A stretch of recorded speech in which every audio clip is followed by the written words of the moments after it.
Okay, folks, hi, 10 minutes to go. We've got another game review here. This is a review of a game recently played by Ben, one of the guys who's a member of 10 minutes to go.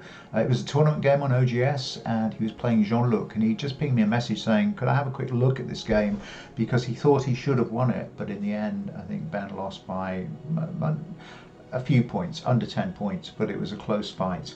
And indeed, he's quite right. The opening for black is excellent, and Ben just loses control in the mid game, which is something we all experience. Certainly I do, and I'm sure it's a very common experience for most Go players. So let's take a look at this game. So Ben is black, his opponent is Jean-Luc is white, he's one Q stronger, but it's an even game because it's an OGS tournament. So Ben plays upper right 4-4, and we see an offset lower right 3-4 from his opponent, and another upper right 4-4, and another offset 3-4. So all normal stuff.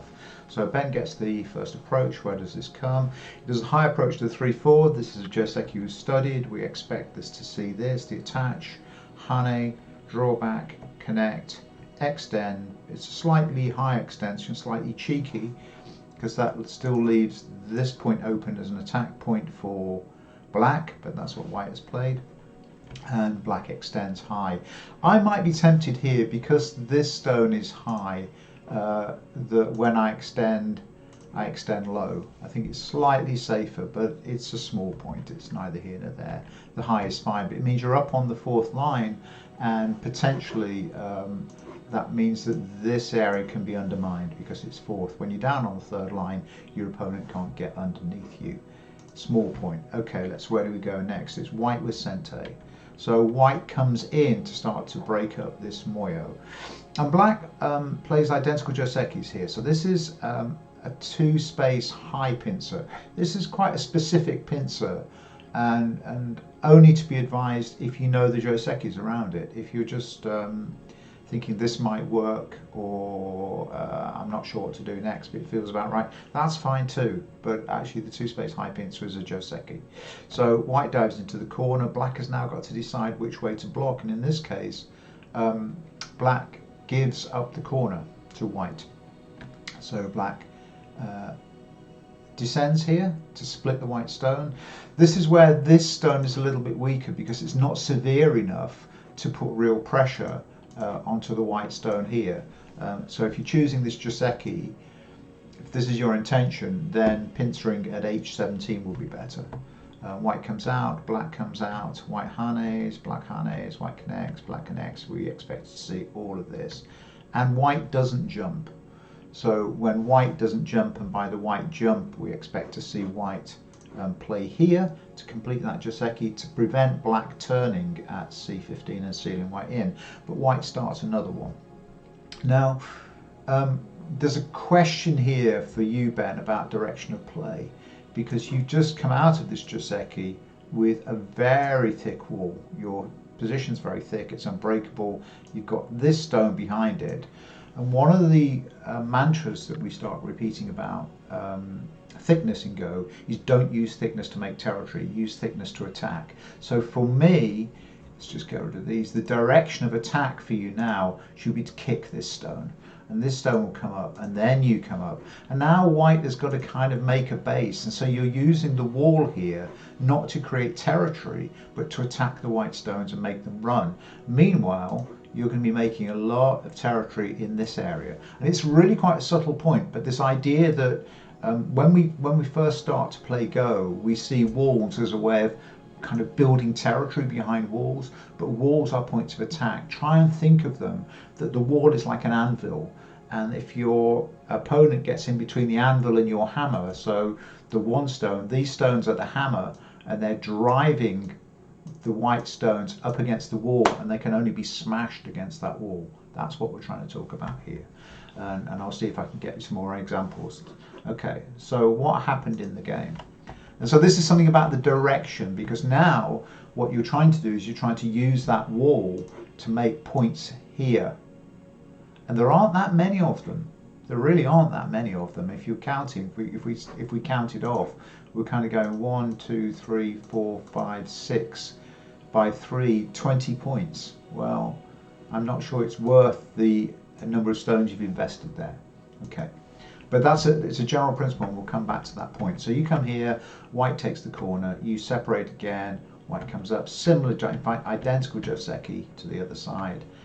White comes out, you come out. I don't like the come out. I think this is the first move you've made, because actually in terms of territory, white has got a dozen or so points here, a dozen or so points here, 24, and you've got potentially 30 points in the middle. It's a reasonable exchange, but when you let your opponent carve out the corners, and if we look at this board now, you can see that actually white's got 4 corners. All 4 belong to white. Okay, fair enough. This isn't yet settled. Black can approach the lower right corner, but it's looking to me like 4 corners, which means that your strategy for this game is center orientated, and that's quite difficult. And if it's center orientated, if you're orientating towards the center, then you have to be consistent with that intention.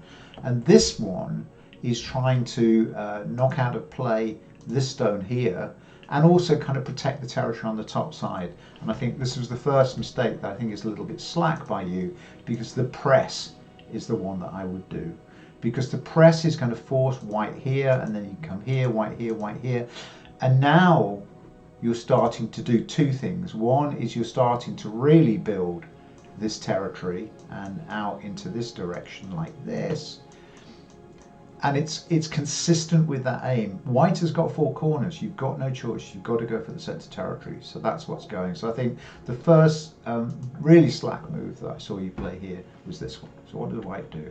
So white settles it. White's just said, I've got 4 corners. In 4 corners, I've got enough points to win the game. And you're challenged now. So what happens is you turn. I think that's a reasonable move. It's pure gote. But it prevents white coming out. White hanes, you hane. I remember this exchange. This gets to a co-fight for the corner, which is quite nice, but you don't get enough back for it. White block, then you throw in, then you extend.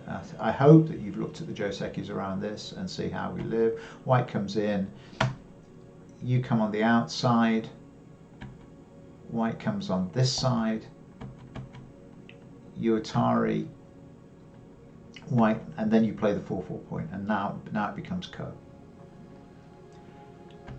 So white connects, and now it's co for life, which is all nice stuff by you, Ben. I mean, this is fine. But it's a double co, isn't it? So white can take this as a double co. So now you need a co threat. So where's your co threat?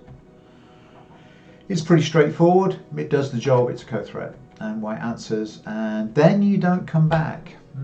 You see, because I think you come back to, you started the co-fight, and I can't see any reason for not continuing with that co-fight and playing here. But white's now in Atari, which means white has got no choice but to take here, like this. And actually, you could kill white in the corner with this move. So if white does this, black plays this, and this is called a bent 4 in the corner. So what does white do now? If white plays here, you take again, and now if white plays, white can't, notice that white can't play here, white can't play 8 because it's a self-Atari, and that's the power of the bent 4 in the corner. So white's only chance is to, white can't connect and white can't approach. So white needs a mountain of a co-threat, here, because obviously this doesn't work for white, as we've just seen. This doesn't work for white, as we've just seen, and so it's kind of hell in a handcart. So white needs a co-threat. White needs a co-threat to be able to take back that co, and I'm not sure he's got one. I think that, you know, I can't see a decent co-threat. What's a decent, even this isn't a decent co-threat for white, because then white's got to take here, and you've got lots of co-threats, you know, all anywhere here. Do you see the point? There's a sequence there. I'm not going to go into the detail, but we should look at bent 4 in the corner. Bent 4 in the corner is an important and interesting shape. Let's just go back to where we were. So the point I was making, that after that one, you gave up the co threat and white came out. You kind of left the co alone. Then you take again, white's an Atari, so white takes the outside. At this point, you should connect the bent 4 in the corner and make that bent 4 shape, but we'll look at bent 4 in the corner another Sunday Go session. Okay, you come out here, which I think is fine. It's working with your center-orientated strategy. Notice that this one, as well as the threat, it didn't really work. Does it work with this one? It's not quite right. White decides to have the points in the corner, and you come in here. I don't like this one very much. Again, I think if we're working towards that center strategy, I would do something like this to really isolate this stone. And now we're looking at a very, very big, and white's going to try and get something going in this kind of area to enlarge this corner and reduce white. So your move wasn't bad, wasn't terrible. It was aimed in the right direction to actually build some presence for black in this area of the board. So white gives you a free move. So I'm going to settle that co in the corner, and that gives black then something like this. Again, this is forcing white down low to complete this kind of center strategy. Is the sort of thing you're looking to do. So what happens after white spends the corner? See, I think this is the wrong direction, because what's happening now is it leaves this, and the white stone is here, and the white stone wants to come in this direction here, like that. Okay, so I think this is a direction of play issue. Notice that on this, because white's poking out here, these points are largely going to be dame. They're going to be neutral points. They're going to be owned by neither player, but that's what we're kind of looking at there. All right, let's keep going. So white blocks that way, you block that way, you get away with it, and then white turns them into dame as predicted. I think you attach on top and white jumps. Okay, so you attach and white comes back, and black attaches, you attach again, white wedges, you wedge, and then you extend. My only comment here is I'd like to see this kind of move from you, where you protect the cutting point. And because here you've now got two cutting points. This one doesn't work, I think, because it involves a ladder. So maybe you were right to do that and say don't worry about that one, but there's this cutting point. White comes here aiming at that cutting point. I think I would I protect it? Difficult call. What did you do? I think the turn's wrong again. I think this is missing your overall strategy, which is the center strategy. I can see why you'd want to try and reduce white on the edges, but I think this is too slow. It's too pedestrian. It's too slow as a turn, because you know exactly what white's going to do. White's going to play there. Do you then get the extension? Yeah, but none of that is as good as this extension directly. Or you could extend here directly, and then if white comes here, here, and now this stone here is looking pretty silly, and the center. When I looked at the AI review of this game, I also saw that you were winning pretty much all the way through to white's invasion. So there's lots of alternative sequence here, but it's about maintaining an overall strategy. So here comes the cut, and I think this is where things start to get difficult for you in the game. So you come that way and you come this way, and white's now building this and has got friends below and above, and by friends we mean there's a white stone here for him to reach to, and there's white stones here, and that puts all of these black stones in jeopardy. It's the first time white's mounted a serious attack on you. You've had a good run in this game. You've had it pretty much your own way, but now and it's the failure to isolate this stone. Remember earlier we talked about this move that now means that this stone is active, and it becomes very active, as we see. Okay, so you descend, and white says, well, I'm not really worried about the descent, because what I want to do is I want to keep these stones connected out, and I want to keep these stones under attack, and that's actually evaluating position. So white's evaluated the position and said, I think my corner's strong, I think these stones are currently strong enough to fight on their own, although black could simply attack those stones with a play in this kind of a play in this area once black is strong, and wipe that side territory out. And so white plays this one. In fact, looking at the position now, I'd kind of be tempted to play this now. Anyway, let's go. What happened in the game? You attached, and then you turned here. So again, your focus now is returned to kind of, it's a bit like this stone here. When you play to protect the upper side, you're worried about territory again. And I know I've said this before, I've probably said most of this before, but one of the things we get confused about is what's the purpose. I've got an article about this on the blog, that actually what Go is really about is about the dynamic interplay of strong and weak groups of stones. And we measure the success or otherwise of that interplay through the acquisition of territory or points. But the purpose of the game, the goal of the game, is not simply to harvest points, because you can't do that. Your opponent can play anywhere they like on the board, and if they're skillful, they will always destroy your territory or destroy your space. So what you're trying to do here is protect this area of the board, but the problematic area for you is this white group and this white group. And the kind of solution for you in this situation is an attack through here, using the strength of this group here to attack this little white group of stones and isolate. That's the way I see this game at this point.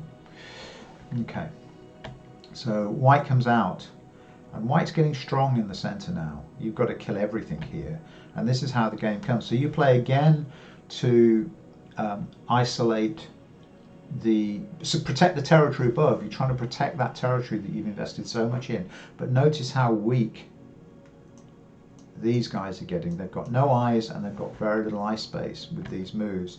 White connects to that center stone, which gives it a very deep base now. And yes, admittedly, these white stones are currently weak, but I don't think you're strong enough here to attack them. So you defend the territory again. So I think this is the theme that's starting to emerge about why you lost this game. Is you started out very well, but you got obsessed with defending this territory and missed the fact that actually the white stones here are super weak. You know, there are lots of nudging moves here. So this would make them heavy. This would make them heavy. Then you play that, and now your stones below have got shape, and white has not got any shape at all. It's those kind of moves that we're looking for. And don't forget that this white group is still unstable. It's still unstable. If white kind of tries to break through, let's say for example white tries to break through here, then you just kill the white stones. There's nothing white can do. White can't cut. Can white make two eyes? I'm not sure white can. White has to go back and fix. You go back and fix. Can white make two eyes? Maybe white can. But now, if white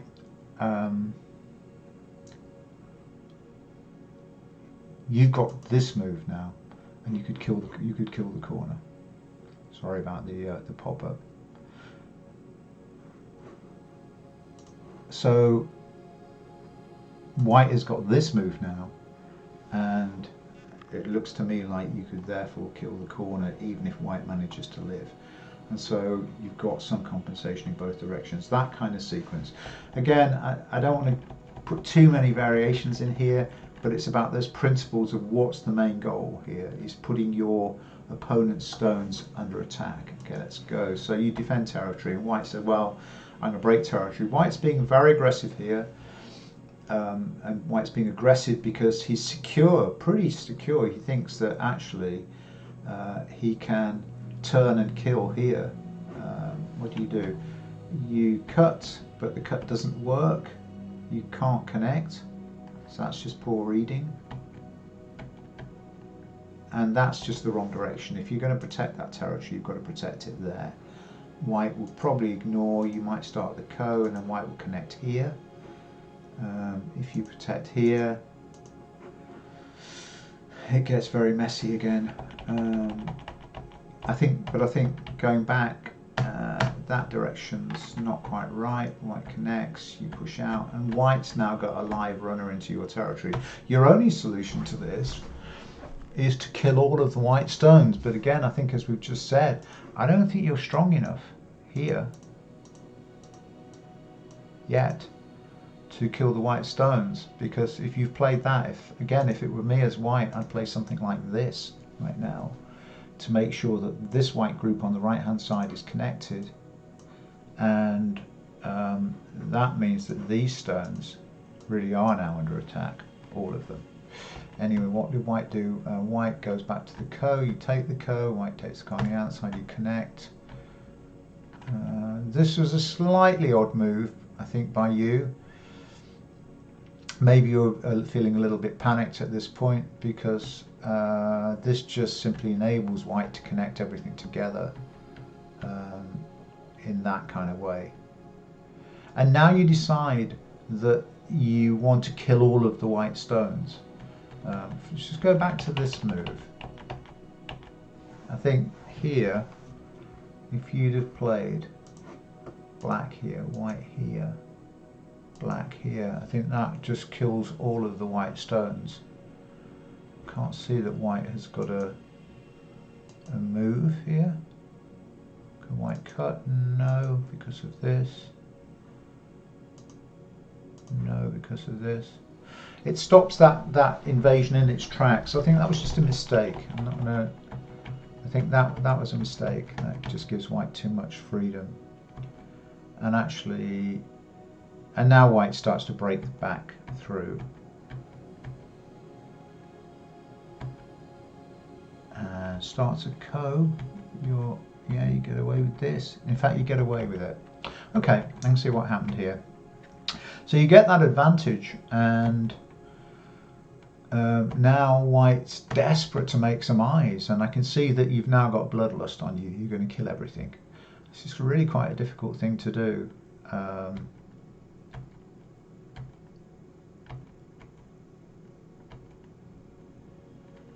Can you kill this? I know we all love it. We all love hunting down big enemy groups, but it's quite a difficult one for you. That's not an eye yet. Well, if you want to take the eye out, you have to play here to take that eye out.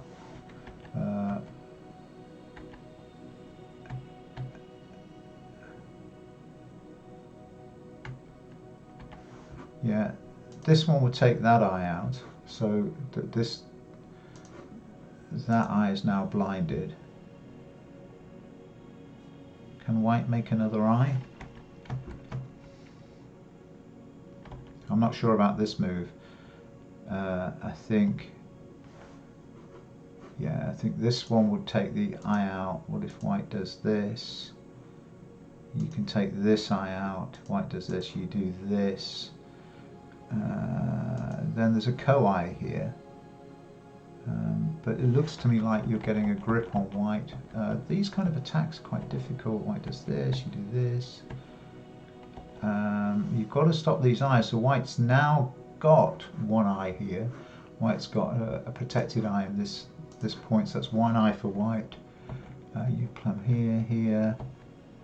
He's trying to push out, pushes out, wriggles and squirms. Again, this is a really difficult one because white's going to threaten to cut out. Can you do this? I think you can, because of this, and then this, and then this, and there's the second eye. So you do this, and there comes the second eye.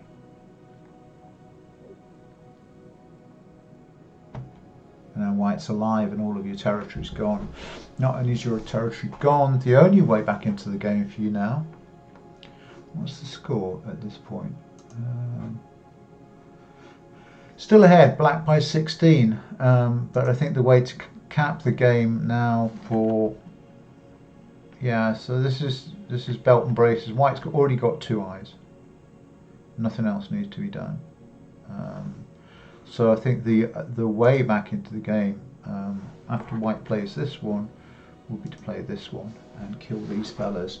So if after that one, what's the score estimate now? Yeah, 25 points. That's the vital move. After that kind of loss in the centre, that's the move that would have got you back into the game. That one there to put that group under attack. Okay, so that was the missed move. I think that was the all of these moves here now. So after that one, White's got 2 unconditional eyes. But White's already got 2 unconditional eyes, and White is just playing a slack move. Because notice, if White plays here, if Black plays there, it still doesn't. It still does nothing. The fact that the H8 closes means that G9 is still an eye. So this is okay by you because you seal. Super slack move by your opponent. Extra slack move because what you're going to do there, cut there. That does cut the White group. That cuts the White group. I've suddenly seen what that's doing. Okay, that cuts that 3-stone group and connects all of that. White does that. Don't defend them. White's already alive. This one is bigger. We've already got those. So White does that. You defend. Doesn't work. Doesn't work at all. And now, yeah. No, wrong direction. Keep them separated. What does White do? If White does this, you do this. Can White cut? No, because you do this and then you're connected. So this one let White bridge under. And I think now the game is probably over. No, Black's still by 16. It's still good. Let's just go back and look at that sequence again. Turn, run, turn, run, turn, take. White connects, and then you connect here. This is reading, isn't it, Ben? You've got to go that way. And you go, well, if White comes here, I go here, and just White can't stop me getting connected. There's no cut here like that. This is a reading issue, and if White tries it this way, I come here. If White comes here, then obviously it doesn't work because I just connect like that. And if White comes here, then you connect here, and White's got nowhere to go. So now you can attack either in this way or you can attack in this way. So this again, don't beat yourself up for this, and I certainly wouldn't. It's just a reading problem, but you go back and save, and that like enables White to connect all the stones around the edge. So actually, if we're looking at territory now, what Black has got on the board is something like not many points now here and some points here, but what White has got is these points and potentially these points here and these points here. There's nothing really in the centre, but then there's nothing for Black. White's effectively erased the Black centre. Okay, let's go to there. Back to the game. I think this is the wrong move. It's just taking a stone. This one is better because again, you're looking for weak groups of enemy stones to put under attack like that. White can't Hane in response to this because you simply Atari here. If Black connects here, you can Atari here. White descends. You can come here. That cuts. You come here, White, and then here, and take the corner. That kind of sequence. Can White do this? Yes. But now you've got more territory on that edge. Black by 15 still. Okay. Right, let's wrap up this review because I think we've got the big points. So I think this is just too slow. White descends, you descend, White blocks. Yeah, this is too late in the day, and again, it's a slightly slow move. Notice that when you've got a wall like this, you can just jump past, because if your opponent comes here, you block and they can't connect because of the Atari. So this is just again a little bit slow then, too slow for that position. Here, but you managed to break the connection anyway, but it's too late because white has managed to bridge under in the corner like that. White gets, don't answer that one. Just don't answer that one. That's not, it's 1 point in Gote. Don't even go there. This is much bigger to keep white separated and keep that corner isolated. But you connect. The connect is the worst thing you can do. Just take the move somewhere else. Okay, white takes these and you take back. You've got one white stone, he's got two black stones. White can't do anything now other than play another Gote move. It's a 1 point in Gote. It's just not worth doing, and the one stone over there on T12 is much bigger. This is small detail fighting, but so you connect, white connects, and you connect again, and then connect, and white's just building territory on that lower side. Again, same deal here. Wedge down like this and keep the white stones separated. Are we worried about this? No, because we've got this, white, black, white, black, white, black, white, black. I mean, it's just not going to go anywhere. You're all connected and good. Okay, so this is just white making you heavy with irrelevant stones. This is a relevant stone, but this move was bad. Okay, that's fine. You come down, honey. Yeah. There, make force to take, that's points. Yeah, this was just the wrong thing to do, because you could just do this. White does this, you do this, and then white's got nowhere to go. So this was just a mistake on the edge there. And white's now just chipping away at your points. Nothing bad's going to happen. Yeah. What's the score now? White by 2.5, yeah. It's a small stuff. There's some small endgame stuff here that we can look at, but white. Yeah, there's not enough here. The big things. Let's just go through the end of the moves. Anything big? No. Nice endgame play. Nipping and tucking. Nothing of any import. Pass. Yeah, this is all hopeless by white. None of this is going to work. That works.